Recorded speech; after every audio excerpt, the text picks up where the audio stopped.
so glad that you are joining me today on the Parable Podcast. I'm your host, Danielle Zapchenk, and in this new year, I would love to focus on a new theme each month for us. And this is going to give us an opportunity to be mindful of not only ourselves, but what that looks like for each of our friends and our family, the people that we hold dear. It's important for me that we dive into our own stories often and not only see where God has brought us, but also continue to be learning and growing in empathy. Why do we do the things that we do, right? So, how often are you going to hear these kinds of episodes? Well, at the end of every month, I'm going to take one episode to share about a theme for what is coming up ahead. And so for our first month, we are going to be talking about, drumroll please, Eric, expectations. I know we all have them. We don't realize sometimes that we are carrying around these expectations when it comes to what we believe about ourselves, what we believe about God, and how He's supposed to act. Our day-to-day, our schedule, our family, our friends, our workplace, how somebody should talk to us, how people should drive on the highway. I mean, there are so many expectations. I mean, it just really fills it up. So it is this belief that is always in the background of our minds and hearts. But how can we navigate them when life is messy, life is surprising, a little hectic, maybe it's unsure? Back in September, I started going to the gym because I just wanted to move my body more. Our kids are very active. I don't even know how they got like that because I was a theater person growing up, and my husband, he's a technical genius. So we don't really have athleticism in our bones. So congrats to them. But I do want to be able to move my body. And so my friend introduced me to aqua aerobics. And I thought, okay, I feel like this is what I need more in my life. I mean, it's fun. And the running joke in my aqua class is they think that I have a hall pass in high school because the majority of the women there and the one guy are 65 and above. So it is quite fun. And I really enjoy being with them. But the funny thing that actually came out of going to the gym was actually the unexpected. And it was really breaking some of those unsaid expectations. For me, most women have body image expectations. And sometimes I didn't even realize I know I had them. But it was just these women are here having fun every day. And, I show up with no makeup on. My hair is kind of a mess sometimes. And I just enjoy it. We're all just here, just having a good time. And so, I don't even shave anymore. Well, I do shave. But just not specifically for aqua class, okay? And a friend of mine laughed the other day. She's like, well, Danielle, they probably don't see that anyways. But that's true. That's true. The second thing is that it really provides me great joy, to try new things. And I'm really just doing it for the fun of it. There's a couple different things that I've tried, and I was like, okay, I actually really enjoy this. And then finally, interestingly enough, this was a space that I could connect with God. I'll share a little bit more about that. But I mean, just the steam room, I just love being in there because it's quiet. It allows me to think and just have that space. So when we release an expectation and open up ourselves to the unexpected, our perspective can shift. And so what joy and goodness and even protection do we miss if we don't follow what God is showcasing to us? In the book of Exodus, after the Israelites were out of the clutches of Pharaoh, their expectation was to now enter the promised land. So I'm going to read from you a chapter, Exodus. I'm going to read from you Exodus chapter 13, 17 through 20-ish. This is in the Voice translation. After Pharaoh sent the people out, God did not take them by the coastal road that runs through the land of the Philistines, even though that was the nearest and easiest route. Instead, God said, For if they see battle with those contentious Philistines, they might regret their decision and then return to Egypt. So God chose a different, longer path that led the community of his people through the desert towards the Red Sea.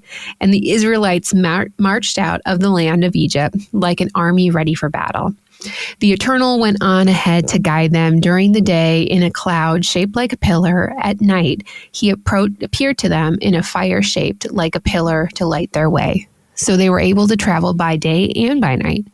The Eternal did not remove the cloud pillar or the fire pillar. By day and by night, it continued to go ahead of the people. Now, some things that stood out for me in this passage were these things. Number one, God was teaching the Israelites, wasn't he? In Exodus 13:18, it says, "So God chose a different, longer path, not the easiest, not the expected path that somebody would normally choose." And how interesting is that sometimes, we think of here's point A and here's point B, and this is just the natural trajectory. And in reality, God is sometimes asking us to go the long way around, that we have an expectation that needs to be kind of set aside because he has a better journey up ahead. The second one was God always went ahead of them. In verse 21, you can see that the Eternal went on ahead to guide them. And I just think that that's so beautiful because we think like, okay, is he here?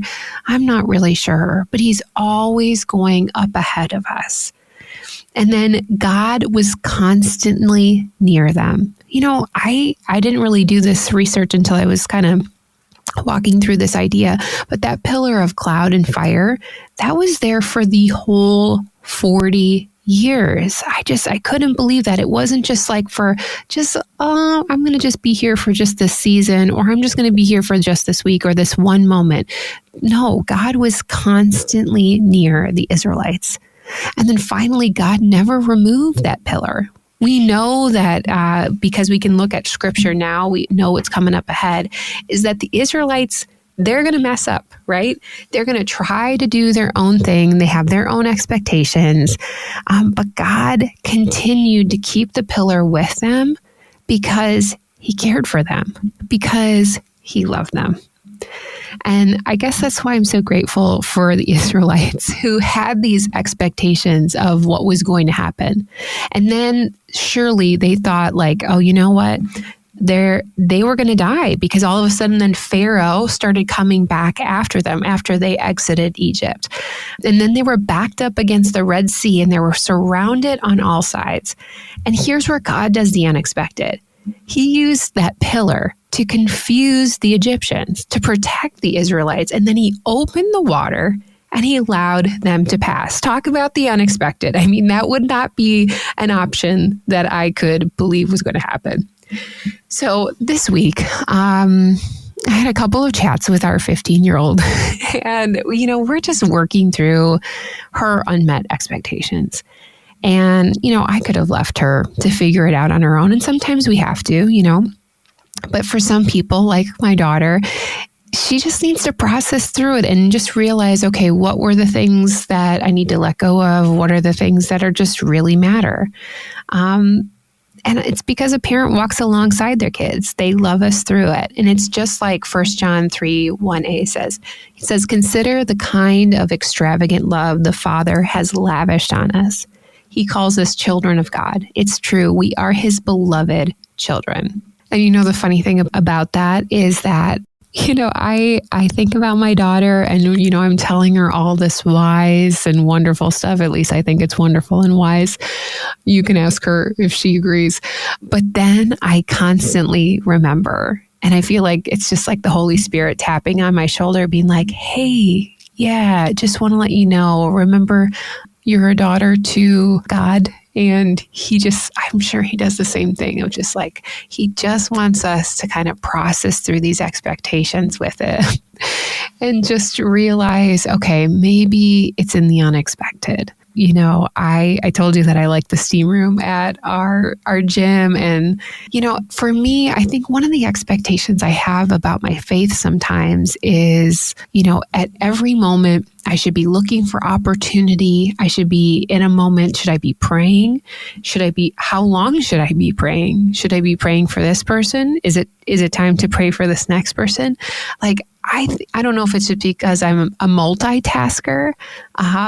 Is this enough? Is this too little? There's a lot going up there all at once. And so I was just really thinking through this whole expectations topic. I was in there by myself and I had my eyes closed and I just kind of felt God say, like, Danielle, just be here. And I opened my eyes and like the steam, it was just everywhere, which it normally is, but it was just overwhelming. And I kind of just laughed to myself because, here in the steam room, I am seeing this like cloud and, God is just so beautiful to allow us to just wrestle and figure out what these expectations are. Yeah, he's just so good. And so, we're always going to have expectations, but because of our Father's love, he's also going to use them to teach us. He knows what's up ahead of us. He's near us constantly, and he's just like that pillar. He's never going to be able to remove his love from us. He just can't. And even when we need to reevaluate our expectations, it's in that unexpected. If this theme of expectation really made an impact on you, could you do me a favor? Would you consider subscribing to the Parable Podcast wherever you listen and maybe just writing a review? Or better yet, maybe you know somebody that could be encouraged by our theme this month. So just pass this episode along and there's a playlist that's going to be attached with it as well. So I just appreciate you just spending some time with me today. Here are a couple reflection questions from this thought process on expectations. Number one, I'd love for you to really, really spend some time journaling or just making space for yourself, maybe in a C room, to talk about you can talk about it to God, but maybe journal through what stood out to you most today. What were some of those things that maybe from that passage or the thought of expectations or these beliefs that we have in our mind that we need to just really process through? Number two, what expectations of your life do you need to release? Now, this is going to probably be many times over. Don't think that just because you admit some of these expectations, that it's just going to go away, right? These things have been ingrained within us, all right? We're human. It takes time and learning and prayer. And so I just encourage you to continually release these expectations. And then finally, how have you witnessed or seen the unexpected in your life? And if not, maybe what's one way that you can remember to do so, because God is in the unexpected. Thanks so much again for listening. And we hope that you are encouraged to think about your own parable story and all these expectations that we have in our life. To connect with me, simply visit daniellezapchenk.com for details. And remember, your parable showcases how God goes beyond your expectations. We'll see you back again next week on the Parable Podcast.